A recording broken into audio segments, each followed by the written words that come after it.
Hey, good afternoon or good evening, depending on where you are dialing from. It's our absolute pleasure to host the results conference call of Spencer's Retail Limited.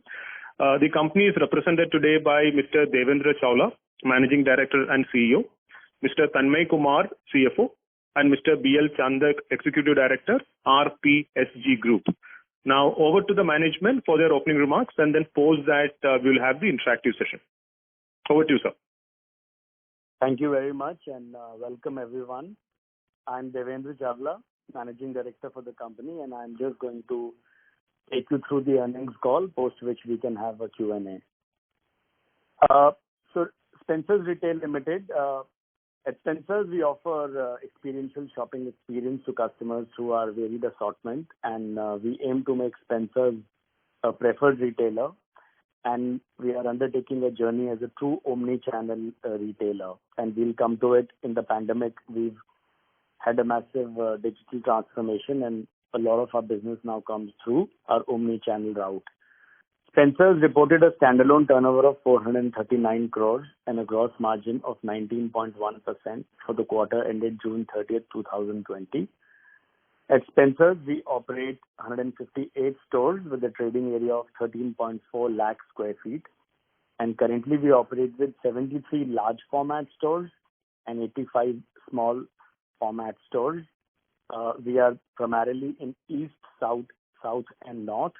With Nature's Basket, we are across the country, including Mumbai. So overall, we are in 42 cities, 40 cities for Spencer's and 3 cities for Nature's Basket. Nature's Basket predominantly being in Mumbai, but also 8 stores in Bangalore and 2 in Pune. Our results reflect the impact of lockdown, limited operational hours, and restrictions on the selling of higher margin non-essential items such as apparel, general merchandise, and other non-food items, which were not allowed to sell. The loss of business hours was partly offset by the e-commerce business or the omni-channel business, which grew around 5 times. We've coined a term, we call it the out-of-store business, which compromises of our e-commerce business. We had a large RWA program where we reached out to societies, residential welfare associations, and served our consumers where they were, and also through various delivery methods, and telephone delivery also being one of them. The out-of-store business has now roughly in the pandemic time constituted between 50 and 20%. At a business level, we have transformed our working capital cycle, and it now operates at negative working capital, which is a resultant of our operational and supply chain efficiencies. We are happy that we were able to operate and run 90% of our stores operations from day one of the lockdown on March 23rd, and throughout the pandemic, we've been able to open 90% and plus stores serving our consumers in our country. We treated the pandemic as an opportunity which helped our business growth propelled by essential commodities, and responded with agility to treat our stores as hubs. And we said, if consumers can't come to us, we will reach out to consumers, and thus the out-of-store program. This includes initiatives such as hyperlocal customer connect, e-commerce, phone delivery. We also pioneered the chatbot in the country, and we could take orders on a chatbot through WhatsApp. And quickly we tied up with partners, creating store as a platform, and we partnered with Uber, Rapido, Swiggy, many third parties to create an ecosystem, because when our staff was less, we could partner with third parties to ensure that we could make multiple times delivery to our consumers than pre-pandemic. These initiatives, we believe, were instrumental for our resilient performance as compared to peers in the industry as far as growth rate or degrowth is concerned. During 1920, we completed the acquisition of Nature's Basket. This gave us entry into Mumbai and the western part of the country. I mentioned Bangalore and Pune. Nature's Basket comes with a strong private brand portfolio, attractive intrinsic profitability, and a complementary business model to our Spencer's business model. Since the takeover of Nature's Basket Limited, we have effectively managed the cost structure of NBL and reduced business losses by the closure of few loss-making stores. We got sourcing benefits and the integration with supply chain management, IT, our teams, and by leveraging SRL, Spencer's presence, opening NBL stores along with our private brands, we've achieved significant cost savings, which are resultant of the effective integration with Spencer's. Nature's Basket reported a standalone turnover of 108 crores and a gross margin of 26.2% for the quarter ended June 30th, 2020. As I mentioned, Nature's Basket operates 31 stores across Mumbai, Pune, and Bangalore with a total trading area of 84,000 square feet. And Nature's Basket Limited has reported positive EBITDA within 1 year of acquisition due to successful integration efforts and has witnessed significant growth even in the pandemic time of April, May, June. The sales growth has been to the tune of 25%, which was actually during a very challenging times of the pandemic, which goes on to show that we were able to win the trust of our consumers. I'm also happy to inform that the operating cost structure of Nature's Basket has improved considerably and the company reached the desired negative working capital position. Recently, we concluded our rights issue, which was oversubscribed, and we gathered or collected 79.48 crores. This would help us to achieve our liquidity position and repay debts. I'll just make a statement on our future plan, a generic one without much numbers. We are focusing on becoming a true omni-channel player. We would be driving growth via various out-of-store initiatives, including multiple tie-ups. We shall be pushing sales of higher margin categories now that non-essentials have opened. For example, apparel and general merchandise, which are very high margin, which in the first quarter, the sales were lesser because of not being allowed to sell. And we've also relaunched our own private brand, and we are focusing on increasing its share because they give us much more margin. We perceive gifting as a large business for the coming festive and Diwali. It is a large business for us at Nature's Basket and even Spencer's, and become a retailer of choice for local festivals. And our festival initiatives over the last 1 year has given us very good growth. So that is the summation I had on the business outlook. And at this point, I'm very happy to open the floor for any questions, be there any. Thank you very much. Thank you very much. We will now begin the question and answer session. Anyone who wishes to ask questions may press star and 1 on the touchtone telephone. If you wish to remove yourself from the question queue, you may press star and 2. Participants are requested to use handsets while asking questions. Ladies and gentlemen, we will wait for a moment while the question queue assembles. To ask questions, please press star and 1.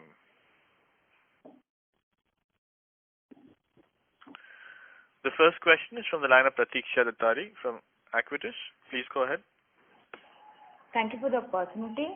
So, in the annual report, you have mentioned that the unit economics of your online deliveries have improved, and now that it's become like your out-of-store business is 15 to 20% of the total business. If you could share some highlights on how the unit economics of this business works and how it compares with the other business. Thank you very much. See, there are two components when it comes to omni-channel e-commerce and an out-of-store business. One, during the pandemic, what happened is, since consumers were coming out lesser, to reduce the risk of the virus, the average bill value, which is a key matrix in retail, has gone up. So the basket value has gone up from before, even for e-commerce and even for stores. So which gives you efficiency, because if you're delivering one order of a larger value, the cost of delivering the order is the same. Also, the marketing cost on digital is lower than the pre-pandemic marketing cost. So there are three components to the omni-channel cost. One is customer acquisition cost. One is the digital marketing cost, or you may call it a coupon code or incentive when you give to the consumer. And third is the logistics cost. So all these three got optimized. And on top, the order value went up significantly. So the gross margin from the online order became high, and these costs went down. And thus, at an order level, the business is in unit economics positive right now, if I may say. Okay. And how many deliveries do we do on an average now, and how does it compare to the early lockdown phase? So as I mentioned, if as a pure omni-channel or e-commerce through our app or website, the number has exceeded 5 times, and that continues even right now. If you add other initiatives to it, which is RWA program or even through telephone deliveries, or if I may classify the whole thing as out of store or delivery business, that is between 15 and 20%. No, as in number of deliveries, if you could tell me like how many deliveries per store or per day, something like that. So I can tell you on a month level, the number of deliveries, while I'll not be able to give the exact number, but they far exceed more than 1 lakh per month, only on e-commerce itself. Okay. And okay. And also Nature's Basket, whatever cost savings we had to see in terms of synergies or integration, can we assume that they are all factored in, or do we expect more synergies to step in because of integration? So by and large, the integration efficiencies have been factored in, but some bit of savings which we are achieving because of rental negotiations with landlords will continue to come in subsequent quarters as well, both for Nature's Basket as well as Spencer's. But purely on account of integration, I think by and large, 80-90% is behind us. Okay. And for Nature's Basket, I think a predominant business is in Bombay. And Bombay, I think the lockdown was far extended as compared to other places. So do we see that this kind of numbers are sustainable going ahead, or do we think that it will normalize? So I will answer it like this, that all small stores, and this is true for Nature's Basket, Spencer's, for retail industry as a whole, small stores benefited because footfalls at the malls were down, but people were still comfortable going down to a store which is walking distance or very close to your place or on high street. So Nature's Basket are all small stores and got the benefit of this phenomena. And if you see Spencer's also and divide the stores into very large store in mall or small stores, the small stores also grew in Spencer's in the pandemic time. Even though overall the numbers look negative, if you divide it into large store in mall and small store actually grew. It is the large store in malls which were negative. And that is also generally what we've been hearing around, that other smaller stores have grown. So that benefit has come and of course continues to come, though as the world opens and goes down and as more and more traffic goes back to mall or as we return to normal, of course the growth rate of Q1 were higher and may come down in the subsequent quarter. Okay. And one last question. So, private brands, I think, contribute about 14% of revenue in FY20. And since that is going, the higher margin, and you also mentioned about relaunching some private brands. So do we have a milestone that we target that, this is the contribution we want to take to in near future for both Spencer's as well as Nature's Basket? Absolutely. So, as you rightly said, last year our private brand mix in Spencer's was around 12.5%. It stands at 14%. At Nature's Basket, the mix is around 9%. And at both the companies, we have a target. I would not like to share the target, but absolutely we are chasing a target to grow the mix because we make higher margin. Also, the higher margin products of Nature's Basket as integration, the benefit of some of the higher margin products, gourmet products, can come to some of the stores of Spencer's, overall increasing the margin on the food side, which is underway as we speak. Okay. All right. I'll come back in the queue. Thank you. Thank you. Thank you. Before we take the next question, a reminder to participants that you may press star and 1 to join the question queue. The next question is from the line of Mr. Manoj Menon from ICICI Securities. Please go ahead. I have a few questions, but I'll just ask one at this time. DP, one question is actually on the in the Spencer side of it. If you could talk about consumer behavior, on the personal care categories and the other, perceived discretionary categories outside of food. essentially higher margins for you. Sorry, go ahead, please. Absolutely. Yeah. So you see, in the beginning, the mix of commodities or essentials was very high. But as April, May passed by, and if you see May, June, July, and without getting into numbers, at least post the first quarter, discretionary is coming back to some extent. If you see, fashion was by and large shut in April, May. In the last months of the quarter has come back to 40-45% of the business. Obviously, it recovered a lot more as we speak right now. Personal care, given that people were at home, if you divide it, the DIY category started going up, and a lot of new launches like epilators, shavers, machine shavers, manicure, pedicure sets, which are high value, a lot of shaving products with, electrical combined. Their sales have gone up. In the beginning, things like eye care, lip care, personal care did go down for the first 2-3 months, but is now recovering very quickly. So as far as groceries are concerned, including high value FMCG, I would say by and large, business is back, by and large, as we speak. The challenge continues to remain on the non-food side, unfortunately, which is very high margin for us, which is on fashion and general merchandise, which is also recovering. Obviously, it's far better than Q1 right now, far better. And while I can't comment on V-shape, W-shape of the recovery, the conversations we have, but definitely the business is recovering very quickly at an overall level. And on the electronic side, if I may add, there's a lot of new items what we never used to sell earlier, like oximeters, or even new range of microwave, or even the television panels just before the IPL. I think sales of that is even more than last year same time. Understood. Very clear. I'll come back in the queue. I've got a few more. Yeah. Thank you. Thank you.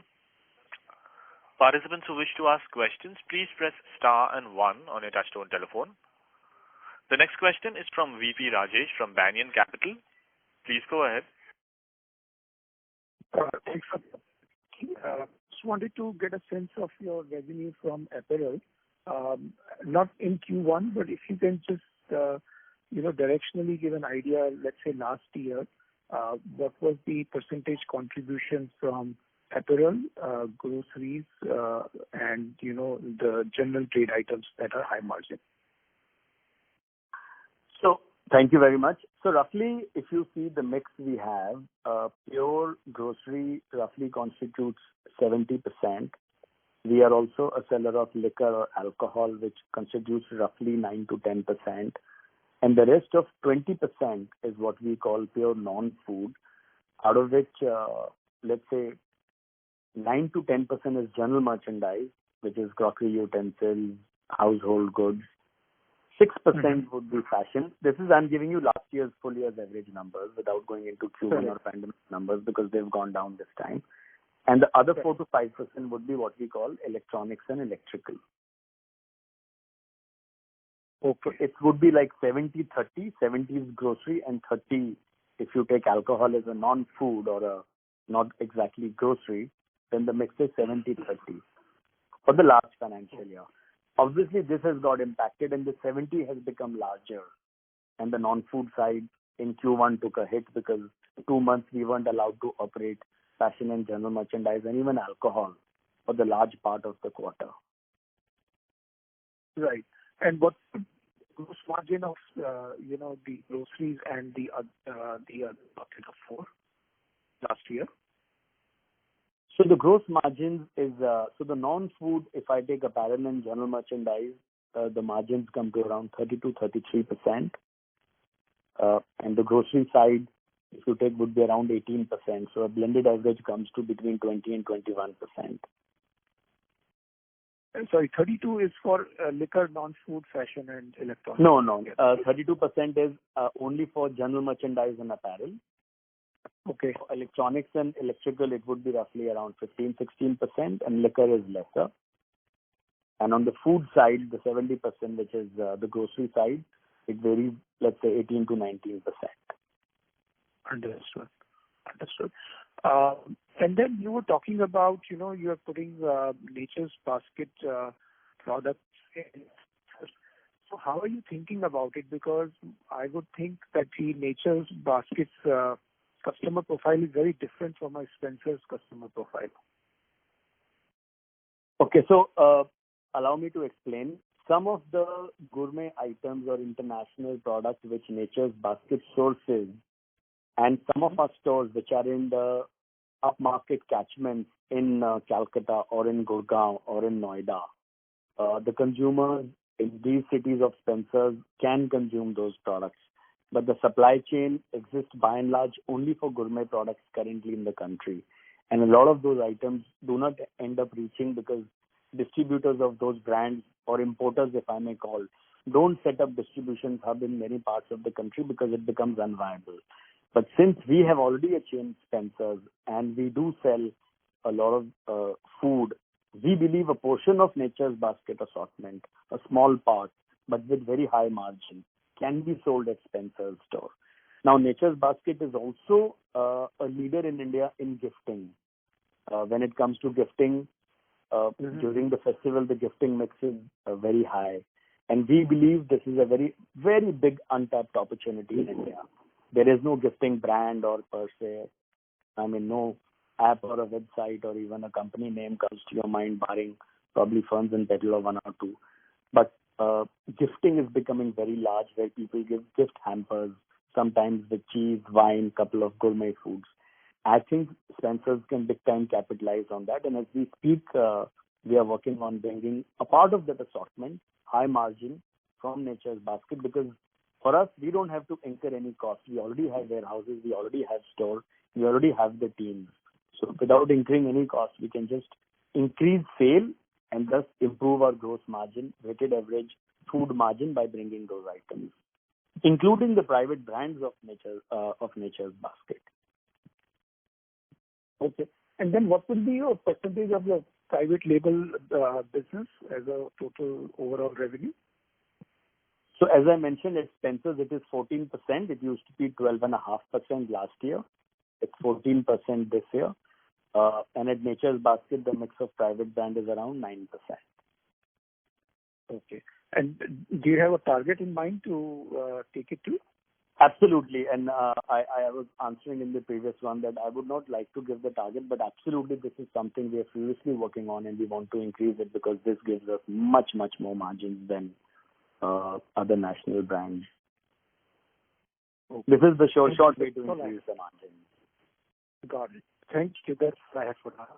Appreciate it. Thank you very much. Thank you. The next question is from the line of Pratiksha Dattari from Equitas. Please go ahead. Okay. So if you could just tell us a little about the rental negotiations that are going on, and what kind of arrangements are we seeking with our store owners, and what kind of savings can we expect? So the conversations with the landlord for both Spencer's and Nature's Basket happened in April, May, June. By and large, 80-90% is done, and various models emerged through savings. Some, and I'll just give a sense of it. With some landlords, we arrived as a solution that they'll give us either a rental waiver or a percentage of rent reduction in April, May.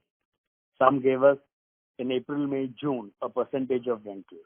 And with some landlords, we did have an understanding that because of whatever their cash flows and all, they said, okay, please take so much in Q1 and then some in Q2, Q3, and they're all signed and agreed. So let me put it this way, a large portion of the rental advantage or savings has come in Q1, but it is not as if 100% has come. Some bit of it will flow through in the balance 3 quarters as well. Okay. So if you could, what kind of waivers have we been able to get, like 10%, 15%, if you could quantify? So if I have to go on Q1 numbers as a percentage of rental of Q1, obviously they are large. They'll be much more than 10-20% at both the companies. Okay. If I take on a Q1 level. If I take an annual level, I would not like to give the number, but let me put it this way. In Q1, the number is much more than 10-20% as a percentage of rental itself, the savings. Okay. All right. And also, if you could, like, what kind of same sales growth, I mean, I know that this is not going to be a normal first half at least, but from FY19 to FY20, we saw a deterioration in same sales growth. So if you could tell us, what are the plans on that front and what kind of trajectory you want to see there? And how? Like, how are we planning to? Allow me to explain. Allow me to give a context. Yeah. See,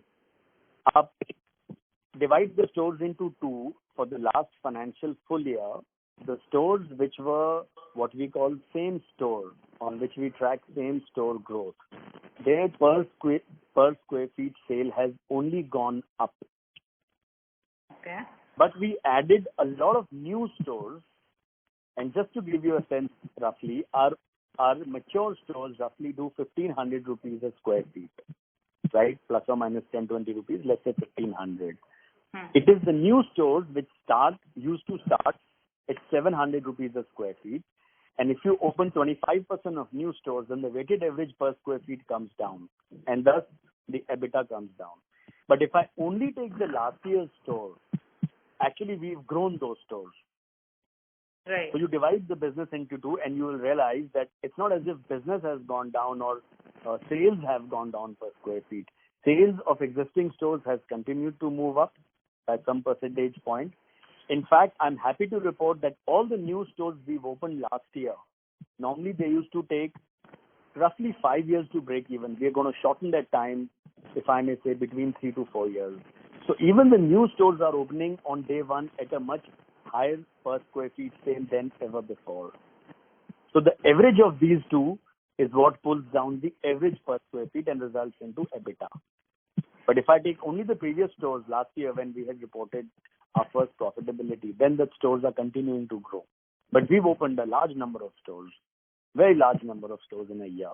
So roughly 25% of the business or the mix came from new stores, which pulled down the average per square feet. And if I make more, Nature's Basket was not there. We acquired Nature's Basket from July 1. So we can't do an apple to apple April, May, June comparison. So let's try to sequential. So if you take Q4 2021, the last quarter of the year, put together as a consolidated, both the companies were 640 crore, and in Q1 in the pandemic we've done 547 crore. So even if you see they are negative by only 15% in the pandemic, despite that this has a 30% Spencer's as a mix of non-food, which by and large was not allowed to run throughout the quarter, including alcohol. To my mind, I think if you see sequentially, it gives an idea of that direction we are taking. And what kind of expansion plans or number of store or retail area plans we have for this year? Like, do we plan to cut down, increase marginally? So we had planned pre-pandemic that we would be adding around 1.5 lakh to 2 lakh square feet every year. Last year we did meet more or less that target. Now because of the pandemic, of course, you can't have people going out or so that has slowed down. But absolutely, we will be opening new stores as we speak. We are opening new store in this month, and in the balance of the year, we will be opening new stores. The number I'm not able to give you because it is all a function of the pandemic, the city, and what we are able to arrange, people, landlord being able to complete his work and hand over the store to us. So there are multiple delays at various partners' end. But the plan to open new stores remain. We've opened a new stores of Nature's Basket in Kolkata on Park Street. So from 3 cities, we've gone to 4 cities. And I may say that we also have plans to expand Nature's Basket in NCR. Hopefully in this financial year itself should be able to open. So we will take Nature's Basket when we acquired last year from 3 cities to 5 cities. And in Spencer's also we should be able to open a couple of stores in this year. And if you expectation on the festive season this side, I mean, on the gifting front, that the opportunity that you see, and apart from how the consumption you expect to play out in this festive season. So on that account, I will say that we did make an attempt at Raksha Bandhan, which just went by last month, and we said let's test the result of advertisement or discounts and see what is the elasticity of demand. And well, the results weren't very encouraging as far as Raksha Bandhan. Of course, we grew, but not where we thought we should. Then we also had a big, what we call the big days of the 15th August sale, and by and large, the industry was quiet, but we did make a large attempt. We grew in double digits, but that was far lesser than what earlier in normal years we grow. So definitely this gives a cue that demand is still subdued. It is more uniform. The spikes have gone out within the month, whether it is Saturday, Sunday. The weekend skew used to be very high. People would work for 5 days and shop a lot on weekends. Given they are at home or they have a lot more time, the skew within the week has gone. So it's Saturday, Sunday are no more that high as used to be. Now, when it comes to the coming festive, we've started seeing the green shoots in the in apparel, in general merchandise, in footfalls itself. If I may say, the footfalls are far more than in Q1. Our footfalls are back at 75% to pre-pandemic level, and 75% footfall does not mean that 75% of business is happening, because people are coming lesser and buying more than earlier. So if it is 75% people are coming, but if they were buying one, now it's like 1.1, 1.2. So the sales per trip is much higher. Right. So to my mind, if we reach 80-85% of the footfalls, I think we are back completely in business, because people are buying a lot more than earlier. That will make up for footfalls into average bill value is equal to sale. We are also seeing green shoots in B2B, which is institutional gifting. So we believe a lot of gifting, a lot of corporates used to buy gift and give to their employees. And for both Spencer's and Nature's Basket, it's a large business. I think a lot of it is moving into coupons or e-coupon, where companies would be gifting their people rather than a physical gift and giving it to them in offices, because a lot of people may not come in office or even deliver it to their home. I think e-vouchers and that business, I think we should be able to capture, which is again large for us. And then you can get an e-voucher and redeem it online on Nature's Basket or even Spencer's, and you could buy a gift or a gift hamper or a basket or even any product, and then it could be delivered. So the B2B one, institution, is seeing green shoots. Unfortunately, the B2C, the consumers buying gifting and giving it to people, is down over last year, even now, because there are as many people going to other people's home for dinner and at occasions or festivals or some function, and thus they normally go with the gift, and that part is definitely down. I have a sense, now again, this is my personal belief, because I keep speaking to all the FMCG company CEOs, given they are our partners. There is optimism that gifting could come back, but it could just be immediately before Diwali. It will not be like a couple of weeks before Diwali, but just a couple of days before. So let's see. So I think we are very, very cautiously optimism, and we've reduced our inventory. We are in good working capital shape, negative working capital, so we don't want to increase our inventory being too optimistic and thus sitting with inventory later. So I think a lot of just in time, or you're delaying decision making till the last moment till you can make some forecast. Thank you. Thank you. Thank you. The next question is from the line of Mr. Resham Jain from DSP Investment Managers. Please go ahead. Yeah, thank you, sir. So just one question on the overall rental. So from the future expansion plans and with the commentary around rental negotiations happening, are you seeing that the new expansion is happening at a lower rental, and hence the break-even level of sales for you also will be much lower than what it was previously? If you can just comment on the overall economics with this new dynamics around rental. My answer to that is partly yes, because I think there is benefit right now if you go out and sign up new stores. the negotiations to some extent are easier or better for the retailer or for the tenant, if I may say. So that benefit definitely can come, and maybe for the next couple of months also that may continue depending on how many stores you sign, because right now probably it is a little bit towards the tenant side. Absolutely, yes. So if I may say, without giving out numbers, even the new stores which we have not opened, we were to open in the balance of the year, and which we will open, we have also been able to negotiate lower rentals for those stores also. Understood. So we've renegotiated our lease terms even for the new stores which were to open. I won't say for all of them, but definitely for many of them. So their break-even becomes so much better for us because the OPEX will go down. Right. In fact, let me add to it when it comes to OPEX. Not just rental is a large part of the OPEX. We've also learned in the pandemic that sometimes when you're forced to assess how many people it takes to run a store, there are various models retail uses. One of them being that if you have a, let's say, for example, a 10,000 or a 50,000 square feet store, there are rough models in the world and in India within grocery fashion, depending on who you are, that for every 200 square feet or 250 or 150 square feet, you should have one person in the store.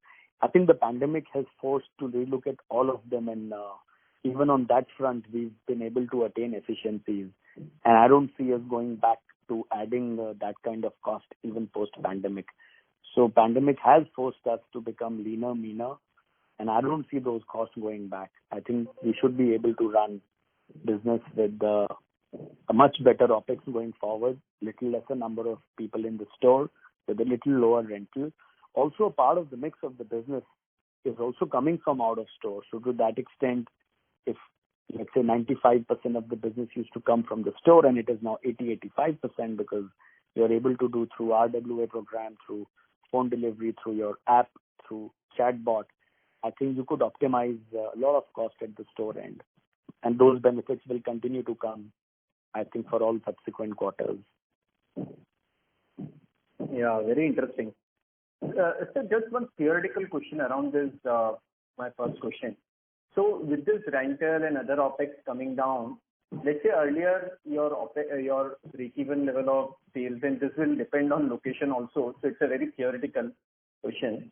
So let's say earlier at 100 your break-even level of sales used to come. Now with this optimization around cost and all, is there any rough number which you can think about that your break-even level of sales will come down by? No, I get your questions. Basically, operating cost at a store level or OPEX is actually down by a decent percentage. I don't want to give that number. I know the number.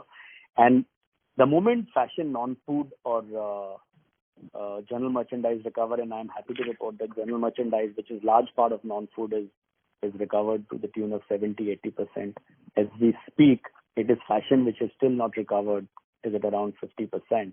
I think even if in 3-6 months this part achieves, so even if we were to do the same square feet per square feet sale of last year and earn the same margin, thanks to this lower OPEX, I think our break-even would come down by certain percentage points. Absolutely.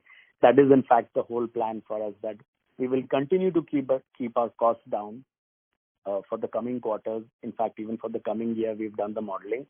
And we've done 2-3 scenarios and all look favorable, one being pessimistic, one being optimistic, and one being in the middle.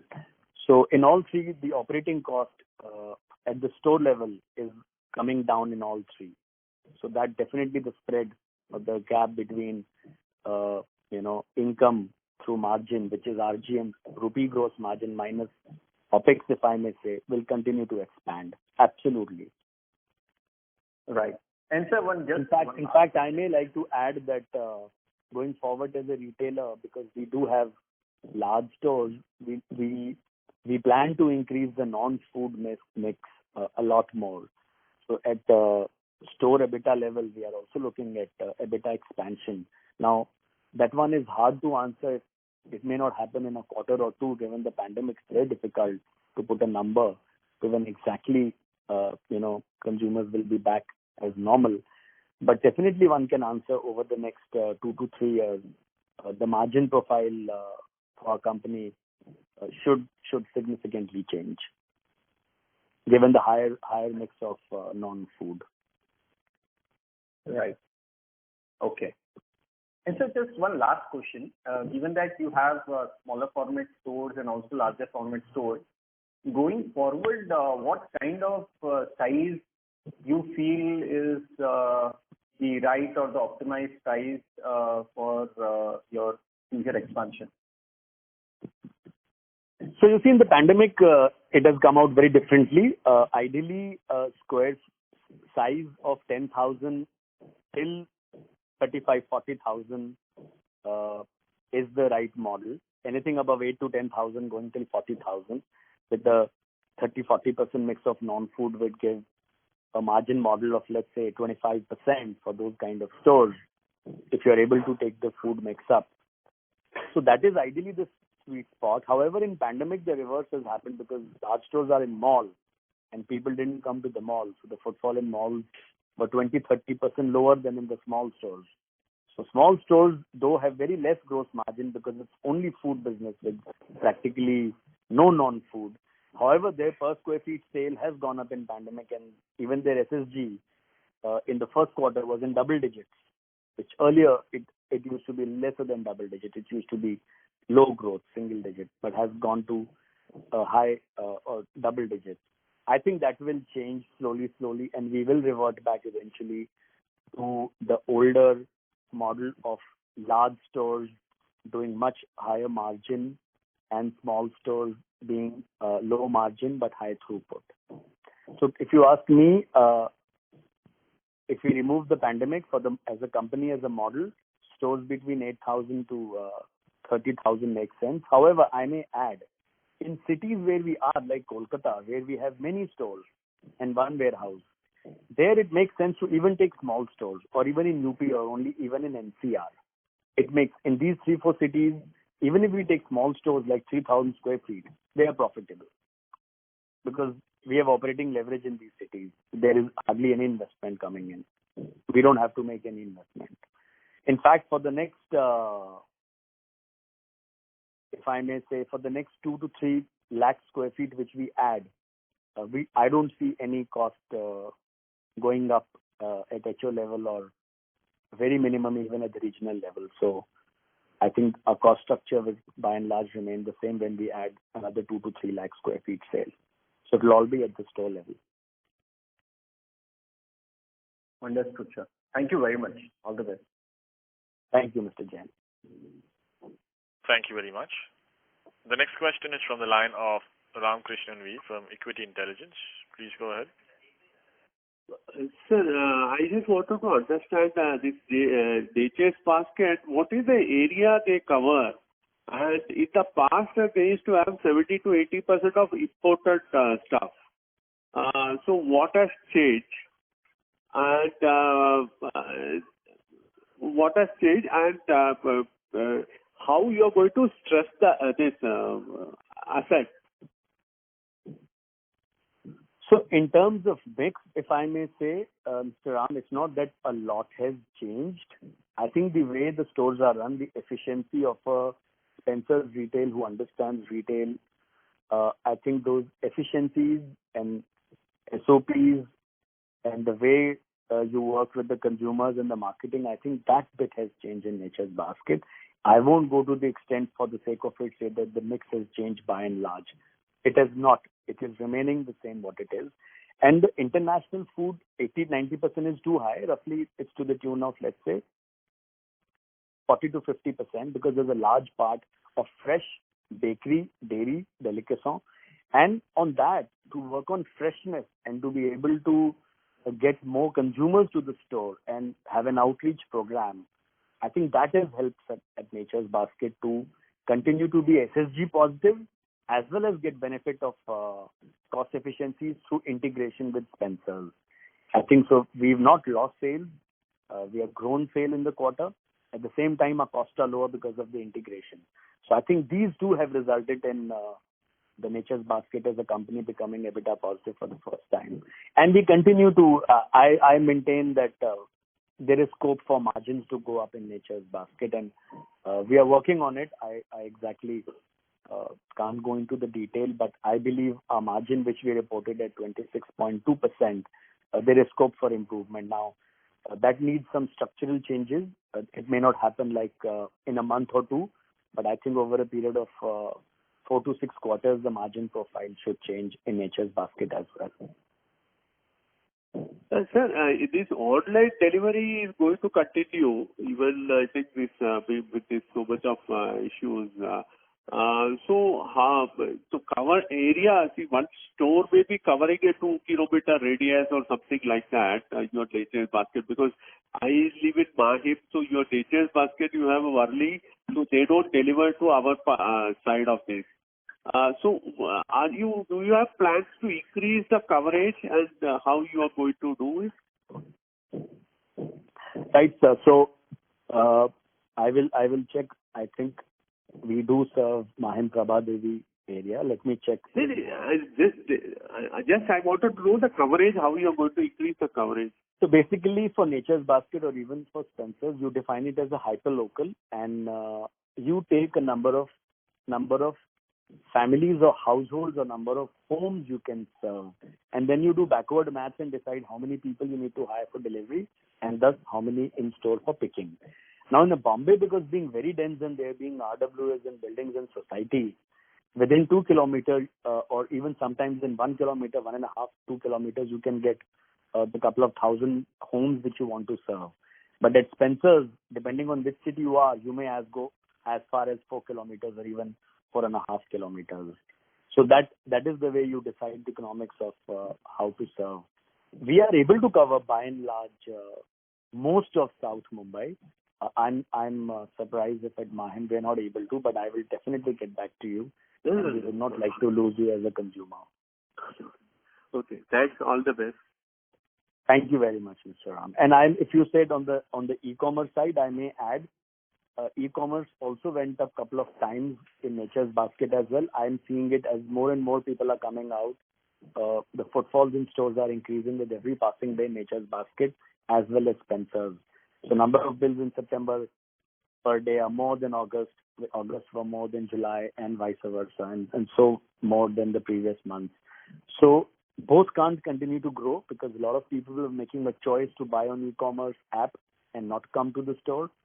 Many of them are now coming to the store. So I think we'll achieve a balance between e-commerce sale and physical offline retail over the next 2 to 3 months. But obviously, you're right, sir. The e-commerce numbers for both the companies, even post-pandemic, will continue to be much more than pre-pandemic. So one more thing I just wanted to ask. See, with the D-Mart, they have a hub and spoke model, like Ready D-Mart with a small shops kind of a thing, small square feet area where they cover and deliver. You have pick-up points. So do you have any plans to do like kind of a thing? So I absolutely understand the D-Mart model, but I would not like to comment on any other company. But I can tell you that in the world and in many places in India, people have tried this, what we call click and pick. That you go online on an app, you make a basket of, let's say, 10, 15 SKUs, you place the order, and then you choose a slot where they don't come and deliver you, where you go to the store or you're going, doing some other work while on your way back home, you stop at the store and pick up the bag. You can pay there, or you could have already paid online on your app through various methods. Unfortunately, many people have tried it in India and it does not work. Now, as we speak in Spencer's, we've been doing a pilot for it in 2 cities from the last 6 months. And the learning is Indian consumer still wants to be served at the door. So I think the pandemic may be a little wrong time to try this because people are very clearly, consumers are saying, if I'm coming to the store, I'll shop. Or I don't want to come, I want to be safe at my house and you deliver to me. So it's a very clear 0 and 1 right now. So this middle path of that, I'll use omni-channel or digital buying, but pick it up physically at a store location.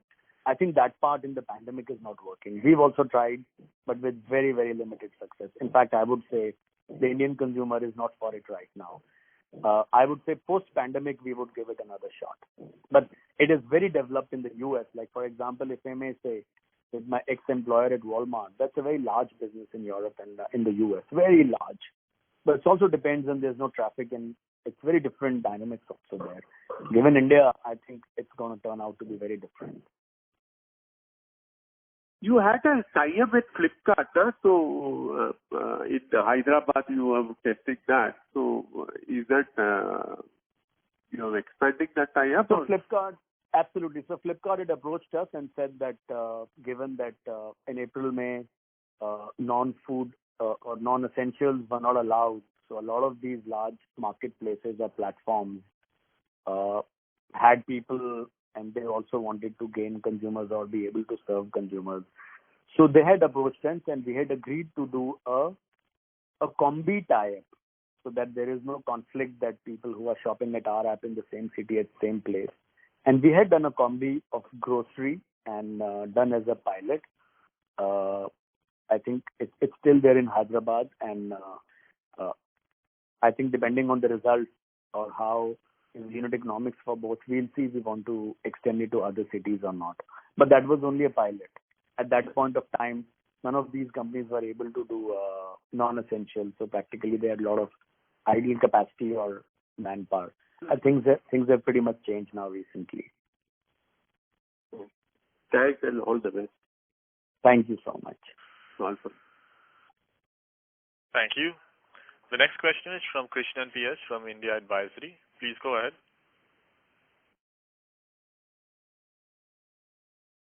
Krishnan PS from India Advisory. You may go ahead with the question. Yes, I just want to confirm, you're able to hear me? Yes, we can hear you now, please. Absolutely, Mr. Krishnan, I can hear you. Oh, thank you very much. I think I may be a bit repetitive, but I just run through my queries. Just want to get an understanding in terms of what structural or permanent changes has COVID brought about for Spencer's Retail, and what does it mean for us from a revenues and margins perspective? If you can also provide some numbers around it. So, Mr. Krishnan, thank you very much. I think in a way I have spoken of it in the last half an hour, but let me say it again. So what pandemic has done is, first of all, forced us to look at our operational cost. So we've become leaner, meaner, and I see a bit of it remaining permanent.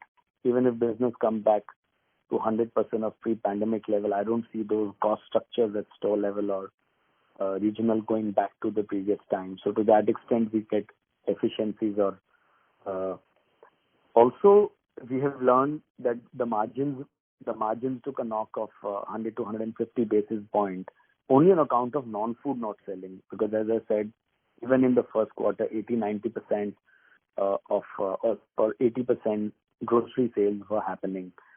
So this has also made us propel our private brand program to earn more margin. It has also forced us, and we've relooked that actually the throughput and efficiencies of food can be acquired or can be generated through slightly lesser square feet area also within stores, and thus allowing us to bring more non-food in the rest of the space, we can free up. So I think in the pandemic, or let me put it this way, pre-pandemic, the mix of non-food which we were planning, I believe now post-pandemic we would be planning even a higher mix of non-food in our store. Cost structures permanently at let's say OPEX minus rental, because next year rental agreements will kick in, and in some of them or many of them there is a escalation clause, whatever, 5%, 8% depending on the agreement. While that cost will go up, I believe on the cost structure side there's a permanent saving. So higher margin we'll plan in the future than before, and lesser cost than before.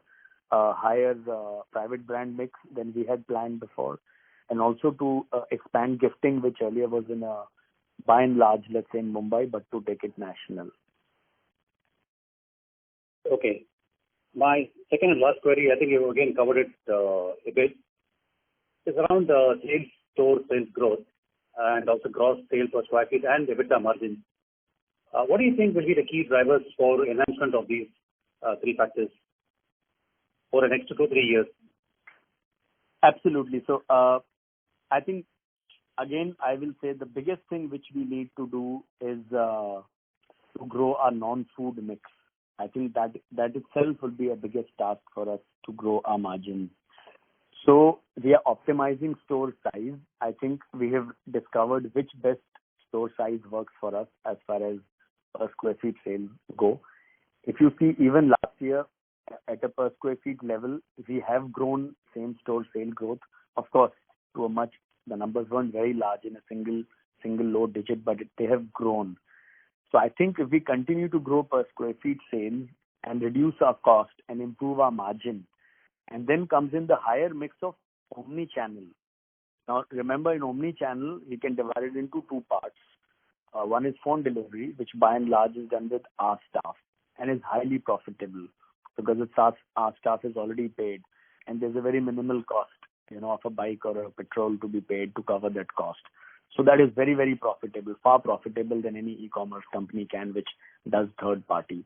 The other omni-channel still uses the model like other companies do, where the unit economics have become better, but I won't say we are completely there. There, I think if on our app, if you see, we are working on, currently our app only serves food. But in the pandemic, we've also decided to add non-food general merchandise, and in a couple of times we'll also be taking our whole assortment of the store online, including apparel. So I think our margin profile and thus the EBITDA at store level should really move up, given that, and I'm not even depending on very high SSG growth rates. Let's say the SSG growth rates continue to be low. As long as my margin improvement is there because of non-food and my cost structures are better, I think EBITDA will improve. And that is the plan. Okay. That's it from my side. Thank you very much. Thank you very much, Mr. Krishna. Thank you. The next question is from the line of Mr. Dipesh Parwal, who's an individual investor. Please go ahead. Hello. Can you hear me? Yes, sir, I can hear you. Tell me. Okay. Hi. So a couple of questions from my side. The first one, a very basic one, like when can we expect Spencer as a consolidated entity to be a profitable one and a cash flow generating? So now that's a difficult one because that's a forward-looking guidance, and I would refrain from giving it. And of course, the pandemic has forced us to relook. So definitely, I can only answer that at Nature's Basket we have become a bit positive, and I see things only improving from here on. At Spencer's, couple of quarters, depending on the effect of pandemic and the way non-food recovers, a lot of answers lie there. So I really can't put a date or which quarter or when exactly we'll be back positive as a consolidated company, but I can tell you the strategy on both the companies and current numbers. Okay. Yeah, that I already got a feel of. And another one is, with this, Jio emerging as the biggest player in the retail space right now, with mergers of Future Group and other mergers. So how as a group we see it as an opportunity or a threat? Like, how do you see this big merger coming up of, Jio Retail, and what are the opportunities and threat for Spencer's as a group? So see, actually, when you're a food retailer, I think you anyway grow up in a country with millions of kirana who are because of their own cost structure and their delivery costs being low, highly efficient. So I think in terms of, if you see grocery retail, I think there is already enough competition, or in a manner of speaking, we don't have to really, really worry about more players coming in. Penetration of modern trade in grocery is only 5 to 6% in India, and that will grow. Now, I believe no one player can take all, so there'll be space for everyone. And depending on, it all comes down to who serves the consumer, who has the right customer value proposition, and who can delight the consumer in the end. I also believe that what you mentioned, the positive repercussion due to the consolidation in the retail space, I think with less players, I think they will also benefit in many kind of negotiations. Also, please remember there's a different set of customers, and there in India can take many different formats. And while it all looks like supermarket and modern trade, actually there is a slight difference in each store type and thus the customer type. So we believe the kind of experience we give in our store, and we have our own niche in the way we serve. Like for example, we are one of the rare retailers who do liquor alcohol. We are one of the rare ones who do fish and meat, and we deliver right now in 2 and 3 hours in many cities, and that is really gaining traction. In fact, that is surprised us, the growth rate of that. It's become a large part of our business. Frankly, I would say we would be by percentage mix the highest fish and meat selling retailer on the grocery side. So when you see the assortment of what we sell, I think we have our own niche, and even Nature's Basket is gourmet retail, and that customer is very discerning and is looking for global products. So I think you have to find your own niche and serve the customer very well there, and I think that is the task we have set out. So, I mean, why worry about who's doing what else? I think as long as we focus on our consumers and serve them well, I think we should be in good stead. Yep. Thanks. That makes sense actually. And the last one is, like we recently had our rights issue. So I was just curious, like, did the promoter group participated in the rights issue? Absolutely, and they subscribed to 100% of their portion. In fact, the rights issue got oversubscribed, and currently we are a negative working capital company, and we picked up roughly this 80 crores. So we are well positioned, and even at debt level of around 240 or 260 crores on a turnover of last year of 2,700 crore, I think our debt equity is also very comfortable. So absolutely comfortable on those levels. I think net debt to equity should be 0 or below, like negative for us, right? After the rights issue. So Tanmay, you want to answer that? I would also like my CFO to come in. He's not. Tanmay, you want to answer that? Yeah, absolutely. So yes, you are right. Our debt pre rights issue was close to about 185 odd crores only. Post the rights issue where we've generated the 79 odd crores, clearly it comes way below. You're right. Okay. Thank you. That's it from my side. Thank you very much. Thank you. The next question is from the line of Akhilesh Kumar from AdPro Technologies. Please go ahead. Yes, thank you. And I have a couple of questions. First question is again related to the last question on the debt side. Actually, I am seeing for last 4 or 5 quarters our interest cost is little on higher side. Even though we have term loans of around 200 odd crores. What might be the reason? Because we don't have much working capital requirement as well. So while I'll let the part of it be answered by Tanmay, who's our CFO, I would say that earlier, before we acquired Nature's Basket, we had money in the bank to the tune of a couple of 100 crores. And then the enterprise value at which we bought Nature's Basket, let's say 300 crores we bought. So what we had in the bank, we used a part of it. So that used to give us some income earlier in the previous quarters, which was also helping the company.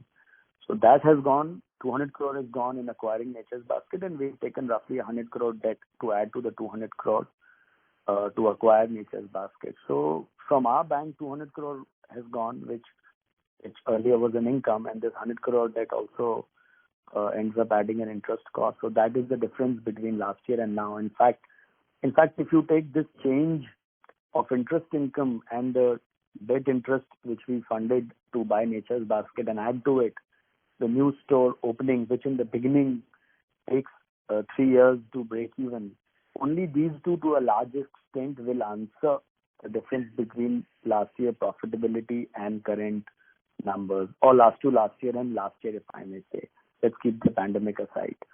Tanmay, can you add on this? Yeah, sure. So absolutely. And, when you're referring to the interest line in our published results, please note that it not only has the interest on borrowings, but there is also an accounting impact of Ind AS 116 of leases. So there is close to about 14 crores which gets reflected at CFS levels in the quarterly numbers as interest. So you might therefore be looking at a slightly higher numbers as a ratio to the debt. which probably was what you were asking. But overall, we are very comfortable with the interest that we generate. We have to pay out from the cash interest on the 186 crores of borrowing that we have.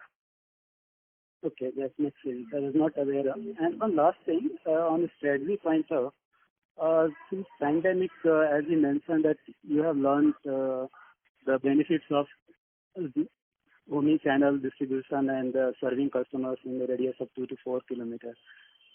My question is, why we are not trying to grow that channel and reach far greater area, and say for our fixed cost is limited compared to say big basket. We already have stores, warehouses in the cities.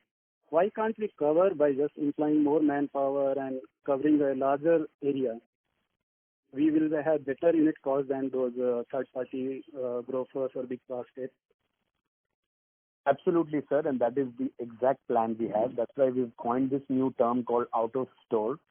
We don't have to put warehouses in cities and carry inventory or inventory carrying cost or higher rentals to be able to create a hub. Our existing stores are the hub, so I don't need to invest any cost.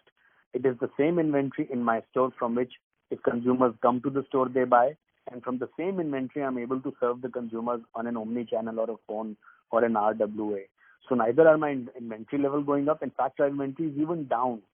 So you can, in a way say, from a low single-digit omni-channel company pre-pandemic, we are high double-digit omni-channel company with further reducing inventory as a company.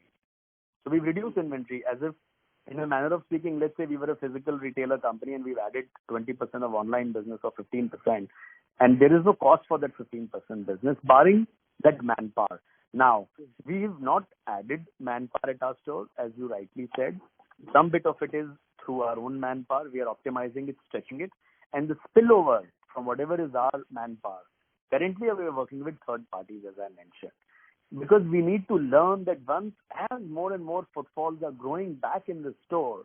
To give you an example, and I will give you real numbers since it is pertaining to the first quarter, and I can give.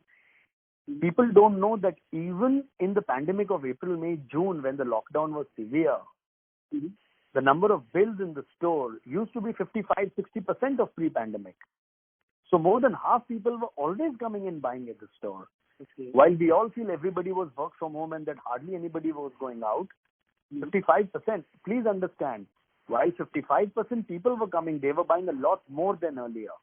So the business generated by this 55% was more than by the 55% of consumers coming pre-pandemic. Now we need to just learn that there's a how do you say, the more people were not coming out, the more online was growing, and more with every passing day people have started coming out. The online growth has come down, but online is still large for us. I can safely tell you, even now, our online sales are 4 to 5 times than pre-pandemic, even now. So we need to just find that balance and then invest our cost, that how much we need people in the store and how much to deliver. And then we can work out how much to give to third party, because third party deliveries are slightly more costly because they have to cover their cost. And for me, it's my same person in the store who could just go 1 kilometer and deliver. So absolutely, sir, we are totally working on it. And I don't see us reverting back to pre-pandemic level at all. I see us always having, even post-pandemic, even 6 months, 9 months or a year from now, our out-of-store sales would be in double digits, which used to be a very low single digit till January, February of this year itself. Yeah, that makes sense. Actually, based on your legacy of the Spencer's, like say the early mover advantage, I don't feel like we have lost out in last 2 decades almost. So right now, like say online groceries, deliveries, they are, even without pandemic, they have been growing phenomenally. Like say in the metro cities, I am in Bangalore, I can see grocers and big basket, they have captured almost like say 50% of the households. So why can't we compete with them? We can, like say, margins might be a little lower side, but our cost, and we can serve much more consumers, and they will be loyal because our quality is good. Sir, we can and we are. The only difference being that at unit economics, I don't want to take names, all those companies make a massive loss. Now we, as you rightly said, what we have is a very strong brand, Spencer's and Nature's Basket. And I think in times like this, the most important thing to customers is protection and trust. which we've earned. If you see social media or anywhere, all consumers have praised and liked the way we've managed our contactless delivery at homes or even when they've come to the store, the hygiene standards and whatever we've done. So I think on the trust side, we've earned it, and the brand anywhere from the last 1-2 decades have earned it. Now, if I replicate the other e-commerce model which you've said, they are highly loss-making. Now, I being a listed company, I don't want to go that route and continue to add massive losses. No, unless I have some SoftBank or somebody. But I totally take your point, sir. We will do it in a profitable manner, and I'm very happy to report that pre-pandemic unit economics, we are far better right now than the pre-pandemic unit economics of an online delivery. At an order level, we make money now at an order level, if not at a business level. Pre-pandemic, even at an order level, we were not making money.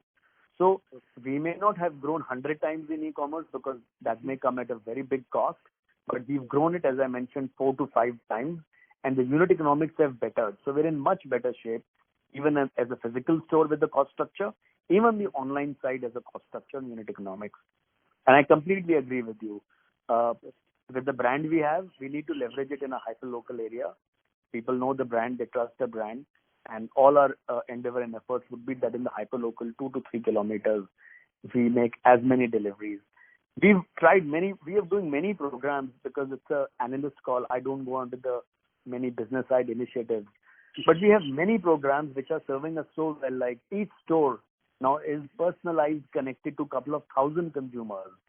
See, what the pandemic has done is people in essentials, like I think they've got a lot of goodwill because they've been able to serve the consumers. Or right now it sounds pretty normal, but I remember end of March or beginning April, it was not simple. The fear was at a peak. And the number of people who've appreciated that we've been able to serve them at their doorstep, and the numbers were very large. I think if we can continue that connect with the consumer, in which we are through personalized messaging, through personalized offers, we are using data. We're also using a very new analytics because we have 90% of customers' phone numbers. So whether you shop at our store or you buy online, we're able to do a single view of the customer, SVOC. So I'm able to stitch the journey that if you come to my store, what all you've bought, when, and when you buy online, what all you buy. And through analytics and data, I'm able to personalize offers and send you. So absolutely, we're moving in that direction. Only we need to be profitable, and we need to go back into profitability quickly. So I may not invest some crazy number in customer acquisition costs which some other companies do. And again, that's a matter of their own decision, and I would not like to comment on their strategy. Okay, great. One last quick thing. I am based in Bangalore. Earlier, you used to have 2 stores here, and they were very good. But now you have closed one, and only one store is operating in Bangalore. I think that may be loss-making. What is the point keeping only one store in a city? Either you can close down entirely or leave the city, or maybe you can have more stores here. So, sir, with the acquisition of Nature's Basket, that part is put to rest, and we have 8 stores of Nature's Basket and 1 Spencer. So, since we are the same company, and Spencer's holds as Nature's Basket as a subsidiary, we are able to optimize for our operational, regional, or manpower. And so please see it as 9 stores versus 1 store. Because with Nature's Basket is in a 9-store operation in 1 city. Okay. I thought and as you rightly, we will absolutely be expanding in those cities, opening more stores. Yeah, that makes sense. Thank you. I hope Thank you very much. The analyst call will continue for next quarter as well, right? Yes, sir. We do it time to time. I remember, I think last July, August, I had come down to Mumbai for 2 full days and met a lot of analysts with Mr. Chandak. And absolutely from time to time, we're very, very happy to answer Thank you. Our investors' questions. Thank you, sir. Thank you. Thank you. The next question is from the line of Deepak Mehta, who's an individual investor. Please go ahead. Hello, good evening, sir. Thank you for taking my question. My question is on private label. So what is the traction we are seeing in the private label where we have higher margins, sir? Mr. Mehta, good evening. So on private brands, I mentioned that at Spencer's put together of all categories, our mix is 14%. And of course, they make a lot more margin than other brands which we sell. And this did come up before also, that we want to take this mix higher. We have targets internally. For competitive reason, we just don't want to announce it. Even in Nature's Basket, the margins in private brand are much, much more than other brands which we sell. And one of the ways in grocery retail to make money is to increase the mix of private brand. So, of course, there are, even in a fashion, we have a brand called To Be Me, which is growing. Even on the food side, I can't just give the number, but I can tell you that even now, as we speak, the mix of private brand is increasing in our overall business. It used to be, to make you comfortable, it used to be 12.5% in Spencer's last year. We are at 14% right now, and continuing to improve the mix of private brand even as we speak. Thank you, sir. And my next question is around the competition. If you see Reliance Retail is gaining traction from the, some big investor, is there any possibility, if we are in a talk for this kind of strategic investment from foreign companies or such as DMart, because Damaniji has some stake in our company? So if you can throw some light on this. So, sir, there is no such proposal in front of the board as of now, and beyond that, I cannot comment on this and there is no such proposal. And my last question is about the online sales. So, in next 3 to 5 years, so how much this online sales will be the percentage of total sales, sir? And what is the margin? How much it is higher from the retail sales? What is the scenario in the margin? Thank you, sir. So I believe, I think there's always an opportunity in the crisis. And if you see, we are, if I may say, since you said competition, and I won't take names, but among listed companies, if you go and see, probably will be the least negative company which have reported numbers. I mean, even if you see on a quarter-on-quarter, January, February, March, or we take April, May, June over Jan, Feb, March sequentially, because last quarter Nature's Basket was not with us. I think we are minus 15%, which probably would be the least of all the retailers, at least which I have studied, including some of the unlisted ones which we keep picking up in the market. Now, what has happened is in online, I believe it is the best thing to happen. We've been omni-channel from a couple of years. So for us, we are not like running around fixing our digital transformation now since pandemic has come and the whole world wants to go digital. Suddenly, digital is the way to go. We've had an app from a couple of years, and a part of our business was always omni-channel. Now, that part was too small. So we've taken advantage, and as I said, as we speak also, our e-commerce business is 5 times. If I take out of store, it is even much more than 5 times than pre-pandemic. So delivery business now is even more than 5 times than the delivery business pre-pandemic. The average bill value right now of online is much more than it used to be pre-pandemic, which allows us to make unit economics profitable. So I have said this and I will say this. There are 3 costs, whether it be any company, e-commerce platform or even a omni-channel retailer. One is customer acquisition cost, the one-time cost to acquire a customer, which is very high, which we've brought down to even less than half. I can't give the number because of competitive reasons.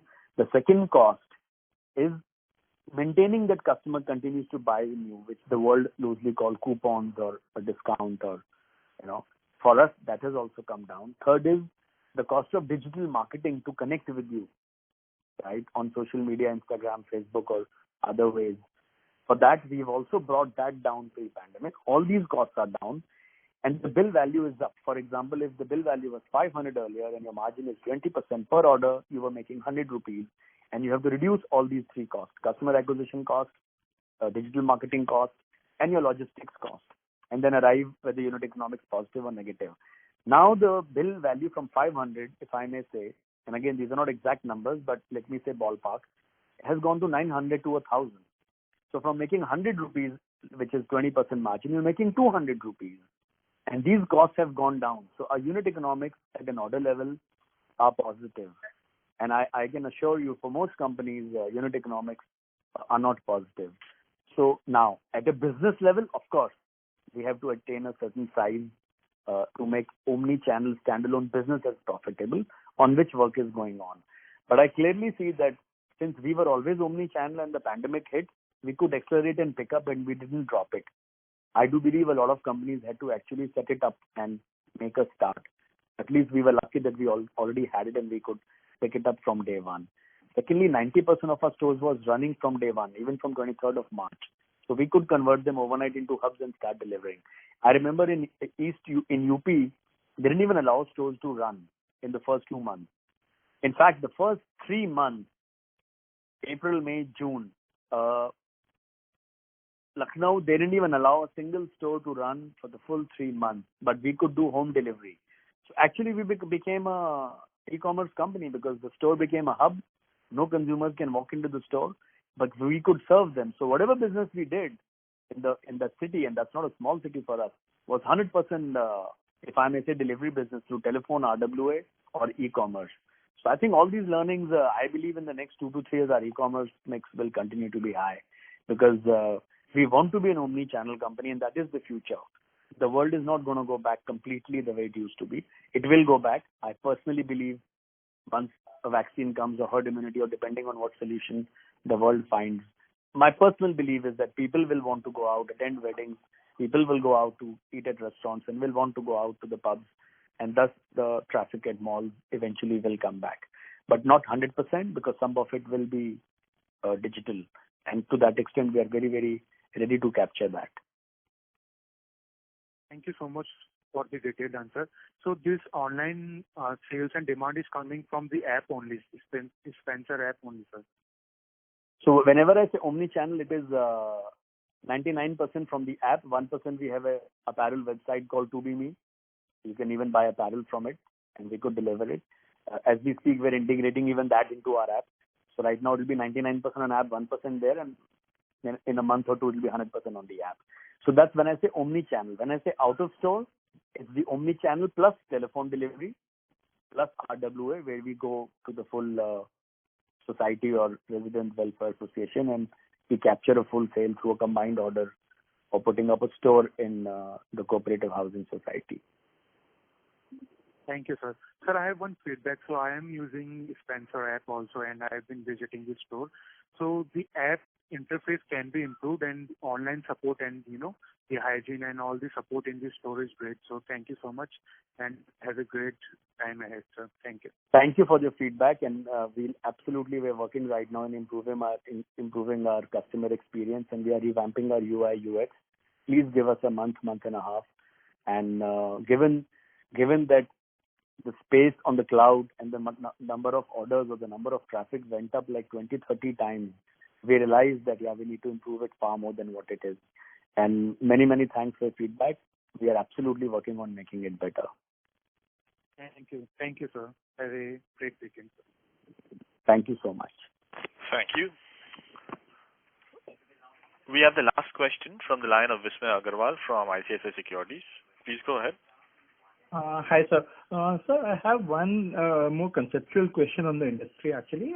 So basically, how do you see the relationship, or in fact, I should actually put it, the balance of power shifting between the retailers and the brands?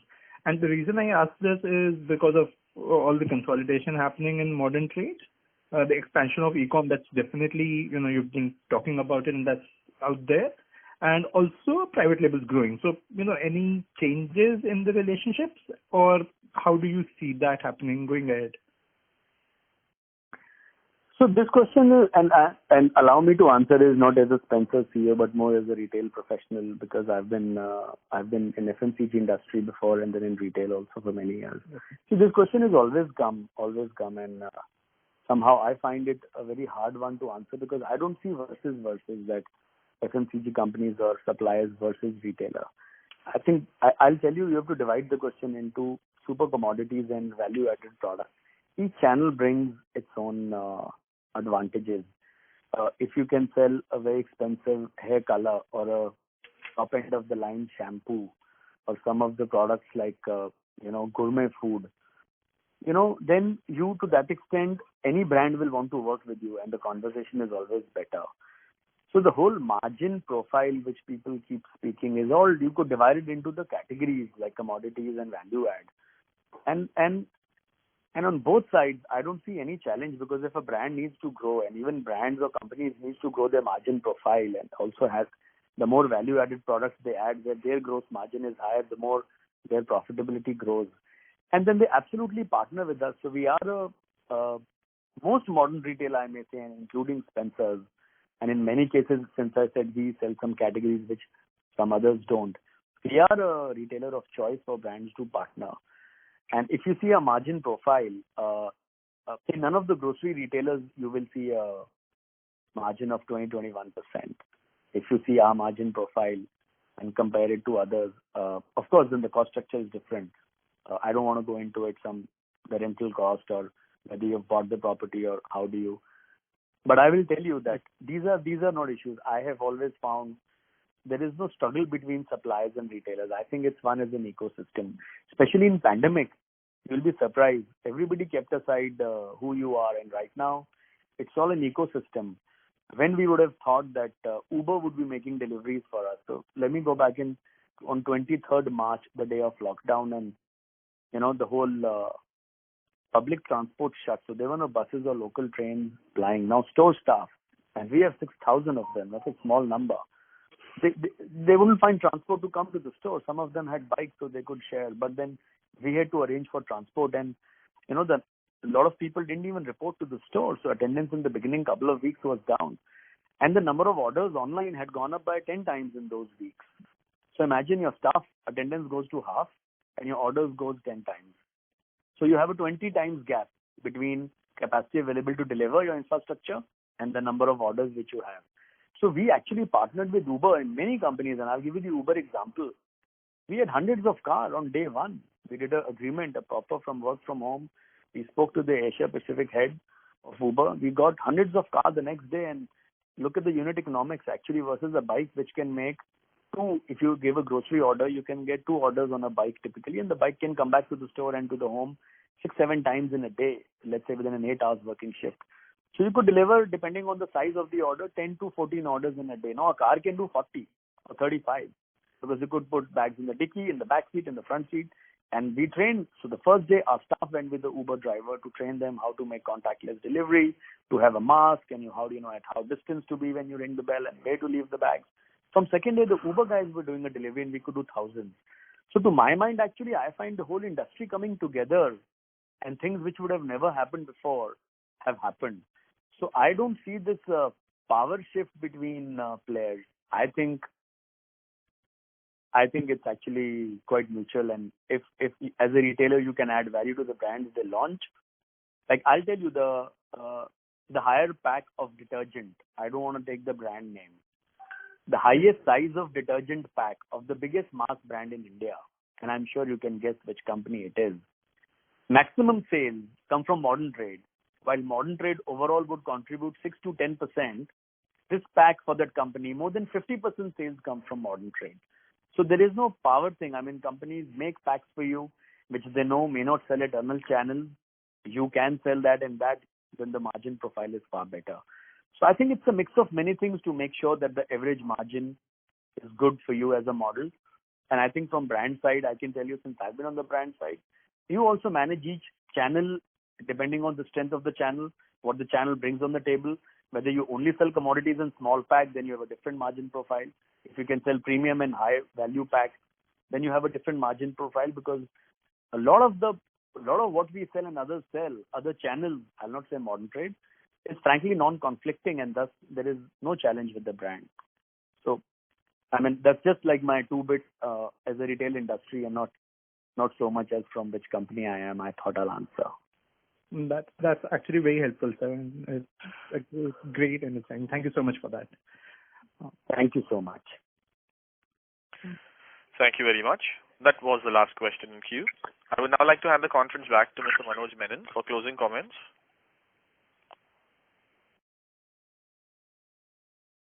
Mr. Manoj Menon? Raymond, I think his line has dropped. This is me here again. So I'll take this. So I'd like to thank the team at Spencer's Retail and all the participants for taking time out for this call. Thank you so much, and have a good weekend. Thanks everyone at ICICI Securities for planning this, and thank you everyone for joining. Thank you so much. Thanks a lot. Thank you, everyone. Thank you. Thank you very much. On behalf of